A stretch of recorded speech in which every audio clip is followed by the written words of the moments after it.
안녕하세요. 저는 35살인 여자입니다. 저는 며칠 전에 남편과 합의 이혼을 했어요. 결혼한 지 5년밖에 안 되었는데 말이죠. 저는 어렸을 때 부모님 두 분을 다 잃었어요. 빗길에 사고가 났는데 부모님 두 분 다 그 자리에서 돌아가셨죠. 저는 외할머니 손에 홀로 자랐습니다. 제게 남겨진 혈연은 외할머니 뿐이셨거든요. 그런데 할머니마저도 제가 대학교를 졸업하자마자 취업하는 모습을 보시곤 곧바로 돌아가셨어요. 할머니가 제 손을 꼭 잡아주며 사랑한다고 말하시곤 말이죠. 그래서 저에겐 이제 가족이 없습니다. 하나 남은 남편마저도 며칠 전 합의 이혼을 했으니까요. 주위에 얘기할 만한 친구도 없어요. 혼자 아등바등 살아왔거든요. 그래서 하소연을 한번 해보려고 이렇게 글을 써내려가 봅니다. 저는 할머니가 돌아가시고 정말 외로웠어요. 세상이 무너지는 것만 같았죠. 그리고 홀로 남겨져 있던 사실이 정말 두려웠습니다. 그러나 슬픔에 오래 빠져 있을 수도 없었어요. 살아야 했거든요. 살아남기 위해서 일을 해야만 했고 돈도 벌어야 했습니다. 저에겐 마지막이었던 가족과 이별하는 시간도 사치였어요. 그렇게 저는 독해졌습니다. 남들처럼 의지할 곳도 없었죠. 집은 정막만 맴돌았고 독하게 일만 했습니다. 연애 또한 사치라고 여겼어요. 사는 것이 너무 힘이 드니까요. 그렇게 어거지로 하루하루를 버텨가던 어느 날 남편을 만나게 되었습니다. 일하던 거래처 쪽 사람이었어요. 남편은 처음 만났을 때부터 참 다정한 사람이란 걸 바로 알아챌 정도였습니다. 말투도 항상 부드러운 어조였고 행동 하나하나에 배려가 있는 사람이었죠. 그래서 그런지 외로움과 가족에 대한 결핍을 항상 겪어온 저에게 정말 버팀목과도 같은 존재였어요. 운명을 믿을 나이는 한참 지났지만 돌아가신 부모님과 할머니가 저에게 준 선물과도 같은 존재라고 믿을 정도였죠. 남편은 저에게 먼저 대시했습니다. 우린 누가 먼저랄 것도 없이 사랑에 빠졌고 자연스럽게 만나기 시작했어요. 그렇게 결혼 또한 약속하는 사이가 되었습니다. 깊은 사이로 발전하게 되자 어느 날 남편은 저에게 고백할 것이 있다고 말했어요. 안 하던 술까지 한 잔 먹고 정말 큰 결심을 한 듯이 어렵게 말을 꺼내더라고요. 무엇이냐고 괜찮으니 말을 하란 저의 말에 남편은 고백을 했습니다. 자신이 종갓집 장손이란 사실을 말이죠. 그리고 이어진 남편의 고백은 사실 정말 믿기 힘들었습니다. 마치 드라마에서나 볼 법한 이야기였거든요. 남편의 본가는 대대로 600년 정도 전통을 이어온 가문이었고 역사가 살아 숨쉬었어요. 학렬에 따라 쓰는 돌림자도 달랐고 집안에 어르신들도 많았습니다. 그리고 같이 마을을 이루고 산다더라고요. 남편은 본가에서 출퇴근하고 있는데 출퇴근 시간만 어림잡아도 2시간 30분 정도였습니다. 본가에서 남편이 대를 이어나가야 하는데 밖에 나가 사는 것을 허락하지 못한다고 했대요. 실제로 1년에 제사가 숨쉬듯 잦았고 한 달에 2번씩 제사를 지내기도 한다더라고요. 그리고 장손이고 독자이다 보니 자기와 결혼하면 맏며느리여서 종부 노릇을 해야 된대요. 종부 노릇이 뭐냐고 물으니까 제사를 도맡고 손님 맞이 같은 것들을 해야 한다고 하더라고요. 저는 진짜 놀랐습니다. 그러면서 남편은 제가 너무 좋은 여자라서 이런 것을 말하면 헤어질 것이 분명해서 말을 할 용기가 없었다고, 미안하다고, 헤어지자고 해도 본인은 충분히 받아들이겠다 말하며 어느새 눈물을 줄줄 흘리고 있더라고요. 저는 솔직히 지금처럼 남녀평등 외치는 21세기 사회에 그렇게 극단적으로 보수적인 집안이 있는 것도 신기했고 그런 환경으로 인해서 저를 포기하려고 했다는 남편이 너무 안쓰러웠습니다. 전 남편을 너무 사랑했거든요. 그래서 그런 환경임에도 불구하고 남편을 선택하기로 결심했어요. 저는 모든 것을 감내할 자신도 있고 용기도 있다며 대신 항상 저를 행복하게 만들어주기 위해 노력할 것을 약속해달라고 말했습니다. 남편은 당연한 말을 왜 하냐며 너무 고맙다면서 우린 그날 서로의 사랑을 확인했어요. 하지만 결혼을 하기 위해 저희가 넘어야 할 산은 정말 많았습니다. 저희는 시부모님의 반대에 부딪혔죠. 제가 남편을 따라 본가에 인사를 드리러 갔던 그날에 잊기 힘든 모욕을 당했습니다. 남편이 저를 결혼할 여자라고 소개한 뒤 시부모님은 제게 이것저것을 물으셨어요. 착실히 대답했지만 제게 돌아왔던 말은 멸시에 가까운 모욕이었죠. 부모도 없고 역사가 있는 가문도 아니고 너같이 근본도 없는 게 무슨 종부 노릇을 하겠다고 결혼을 운운하는 거냐? 우리 집처럼 명문 있는 가문의 며느리는 너 같은 볼품없는 사람이 들어와서 넘볼 자리가 아니다. 라는 말을 들었죠. 면전에 대고 그런 모욕을 듣는 경험은 난생 처음이었습니다. 그 이후로 결혼하기 위해 찾아뵐 때마다 그와 같은 모욕을 항상 들어야 했어요. 남편은 항상 사과했습니다. 본인이 그런 것도 아니었는데 미안하다고 항상 울먹였죠. 그래서 저는 견딜 수 있었어요. 무엇보다 제 남편은 저를 귀한 보물처럼 아껴주었으니까요. 저는 노력했지만 시부모님으로부터 돌아온 것은 무시와 모욕이었고 점점 지쳐갔습니다. 지금 생각해보면 차라리 그때 그만둘 것을 이라는 생각이 간혹 나네요. 저는 남편의 그런 모습을 보고 견딜 수 있을 것이라고 결혼을 결심했지만 그게 저만의 자만이었고 큰 오산이었던 사실을 얼마 가지 않아 알게 되었거든요. 제 불찰이죠. 결국 저희는 결혼을 하게 되었습니다. 남편이 독자인데다가 장손이었는데 제가 아니면 그냥 죽어서 가문의 대를 끊어버리겠다고 소동을 피웠었어요. 그래서 겨우겨우 결혼 허락을 받아내었고 저희는 그렇게 가정을 이루었죠. 결혼 후에는 진짜 힘들었습니다. 결혼을 하고 나니 제게 일을 그만두고 집안의 가풍을 익히시길 바라셨어요. 사실 바라셨다고 표현했지만 강요와 다름없었죠. 일하는 것에 대해 어찌나 눈치를 살벌하게 주시던지 그냥 제가 포기하는 게 더 빠를 것 같았죠. 제가 예상했듯이 종부의 노릇은 정말 힘들었습니다. 그걸 떠나서 그 집안이 너무 힘들었어요. 집안의 가풍도 너무 보수적이고 엄격했습니다. 남자와 여자의 권리는 엄청나게 차이가 났고 어쩌다 웃을 만한 일이 생겨 하하 웃으면 조신하지 못하단 불호령이 떨어졌어요. 매일 아침마다 시부모님께 문안 인사도 드려야 했는데 이때 뒤돌아서 방을 나가면 한 소리를 들어야 했습니다. 어디서 어른 앞에 등을 보이냐 그런 소리들을 말이죠. 아침마다 수라상 차리듯 밥상을 차려내야 했고 남자들과 한 상에 같이 앉지도 못했습니다. 제사를 위해서 새벽같이 기상해야만 했었죠. 솔직히 마음 한구석에서는 내 조상도 아닌데 라는 마음이 안 들었단 건 거짓말입니다. 그래도 저는 그저 묵묵히 일을 했습니다. 하지만 아무런 소용이 없더라고요. 제가 아무리 열심히 쓸고 닦고 수발을 들어도 그런 제가 눈에 차지 않는 것인지 제게 돌아오는 것은 모욕뿐이었으니까요. 어떨 때는 모멸감이 드는 것도 모자라 치욕스럽기까지 했어요. 그러면서 제게 종부의 노릇을 강요하는 시댁이 죽도록 미울 때도 있었습니다. 시아버지는 매번 입버릇처럼 너는 유서 깊은 우리 집안의 종부가 돼서 이 정도밖에 못하냐? 라는 불호령을 들으면 저는 머리카락이 쭈뼛 섰습니다. 그런 역정을 매일같이 들었죠. 저는 차라리 남편이 어디 먼 지방으로 발령이라도 났으면 좋겠다 싶더라고요. 그럼 장손내조를 핑계로 지긋지긋한 이 지역을 벗어날 수 있을 테니까요. 그러지도 못하고 매일같이 수모만 겪고 함께 사니까 미치고 팔짝 뛸 것 같았습니다. 그렇게 하루하루를 연명해 가듯 살아왔는데 어느 순간부터 탈모가 오더라고요. 그리고 스트레스성 위염을 달고 살았어요.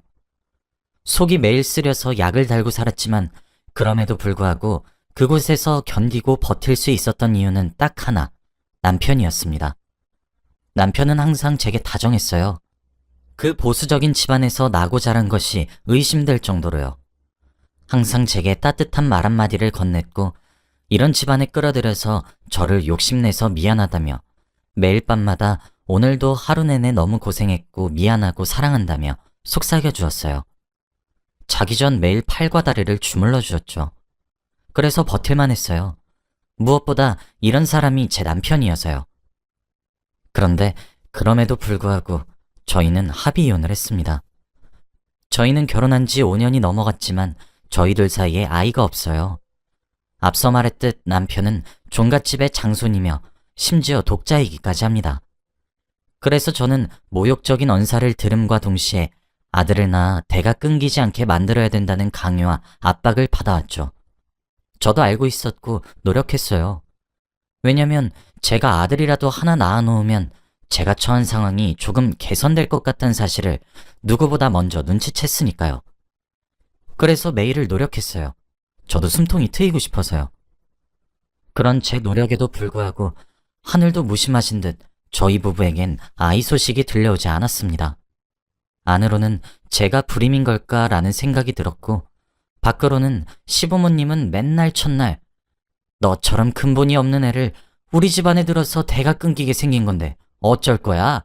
라거나 너는 어쩜 몸뚱이 하나 멀쩡하지 않은 거니? 라거나 넌 불임이면서 어디 뻔뻔하게 낯짝을 들고 우리 집안에 발을 들인 것이냐? 라며 온갖 폭언을 들어야 했죠. 심지어 남편 보고는 밖에서 아들을 하나 낳아서 들어오라고 하시더라고요. 피가 바짝바짝 마르는 기분이었습니다. 돌아버릴 것만 같았죠. 그래서 그런 건지 하루하루 지나갈수록 바짝바짝 말라가는 스스로가 안쓰러워졌습니다. 그러다 제가 남편에게 불임 검사를 받아보겠다고 제안했어요.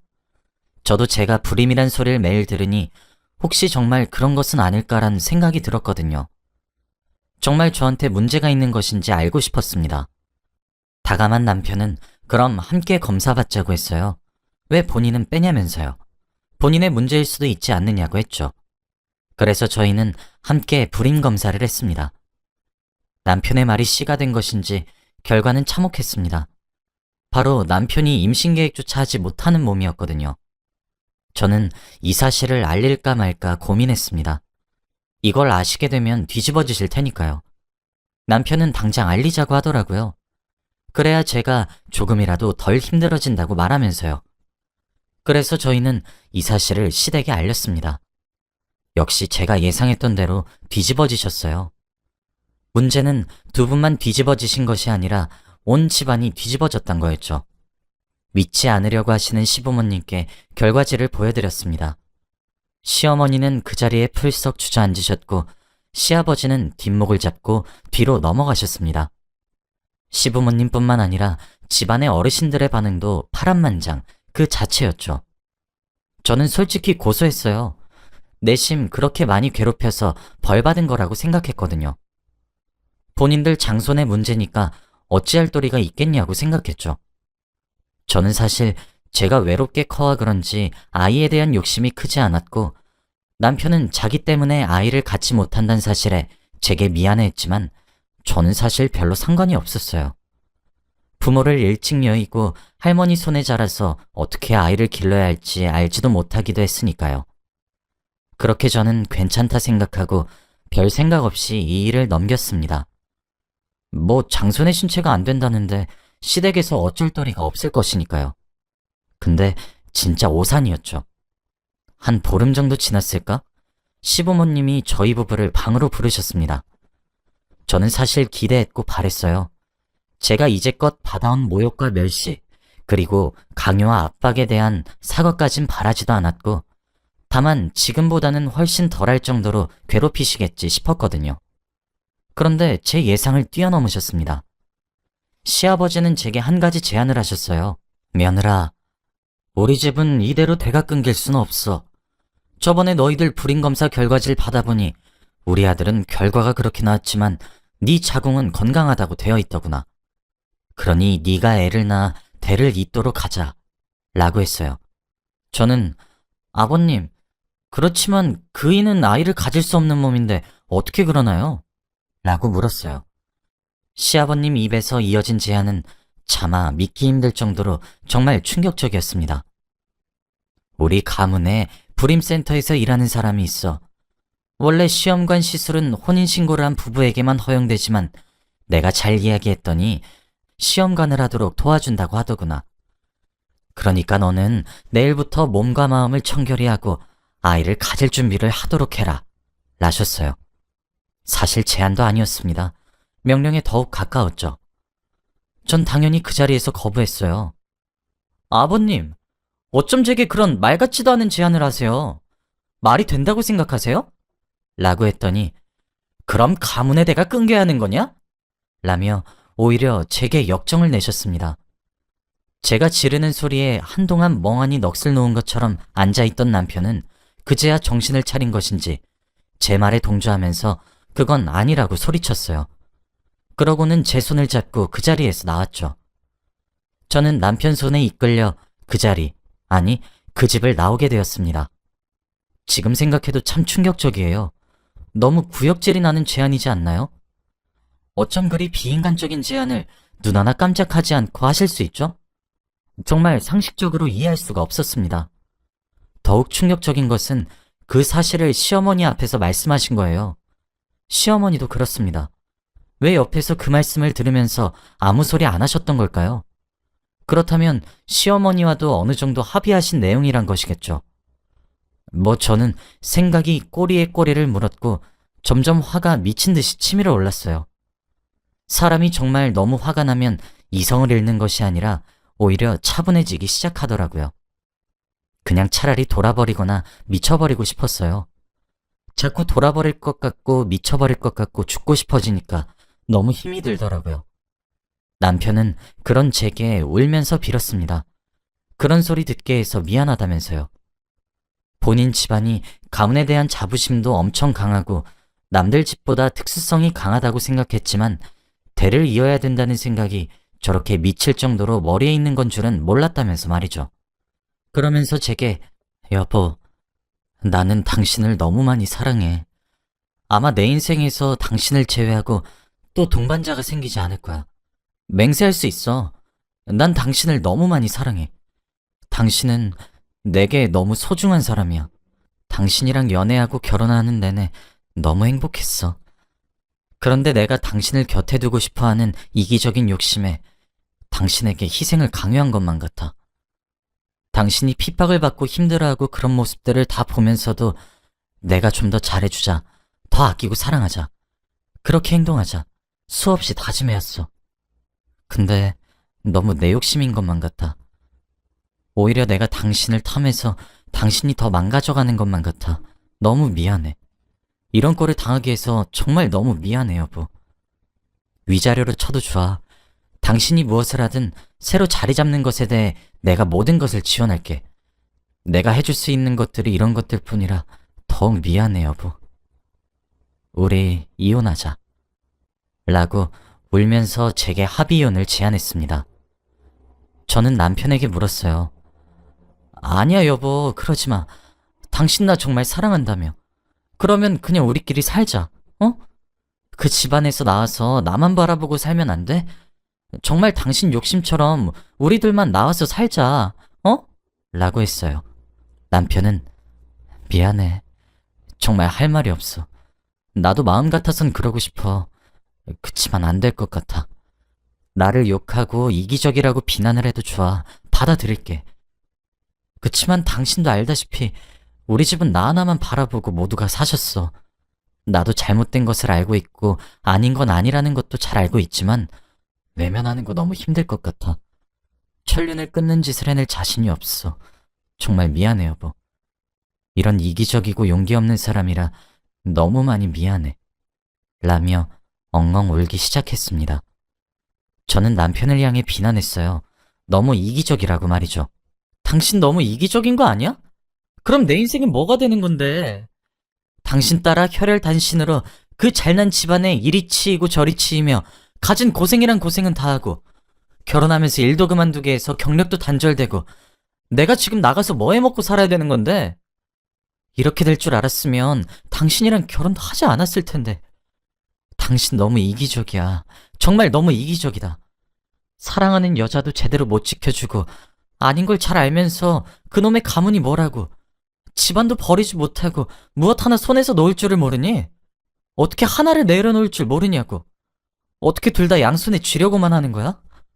정말 너무하다. 정말 너무해. 난 이런 사람을 남편이라고 모든 희생을 감수하고 그 모멸감을 견뎌왔던 거야? 나 지금 너무나도 허탈한 거 알아? 다른 사람도 아니고 어떻게 네가 나한테 이렇게 할 수가 있어? 이때까지 너는 내가 핍박을 받을 때도 한 번도 앞으로 나서준 적 없잖아. 난 그래도 괜찮았어. 난 당신을 너무 사랑해서 모든 걸 이해해보려고 노력했다고. 근데 넌 뭐야? 나를 옆엔 두고 싶은데 부모님께 맞서는 건 겁이 났니? 어쩜 그렇게 사람이 이기적이고 야속할 수가 있어. 어떻게 다른 사람도 아니고 나한테 그럴 수 있냐고! 라고 소리쳤습니다. 어느새 눈에선 미친 듯이 눈물이 나오더라고요. 남편은 제 비난을 들으며 그저 미안하다는 말만 되풀이하 했고 빌기만 했습니다. 저희는 그렇게 며칠 전 합의 이혼을 했어요. 남편의 본가에서 이 일을 알고 미친 듯이 연락이 왔었지만 전부 차단했고 남편도 막았는지 더 이상 연락은 따로 오고 있지 않습니다. 저는 이게 잘한 일인 걸까 싶네요. 이 생각이 하루에 12번도 더 들어요. 앞으로의 일 또한 눈앞이 캄캄하고요. 그런데도 저는 정말 인정하고 싶진 않지만 아직 남편을 너무 많이 사랑하고 있습니다. 그리고 남편 또한 저와 마찬가지란 사실이에요. 저에게 일어난 이 드라마 같은 일들이 아직도 참 실감이 안 납니다. 저도 언젠간 이걸 딛고 일어나서 다시 열심히 살아갈 수 있을까요? 제게 일어난 이 비극이 참 믿기지가 않네요. 제 사연을 들어주셔서 감사해요. 그저 제게 잘했다고 한마디만 해주세요. 오늘은 그저 위로만 받고 싶네요. 감사합니다.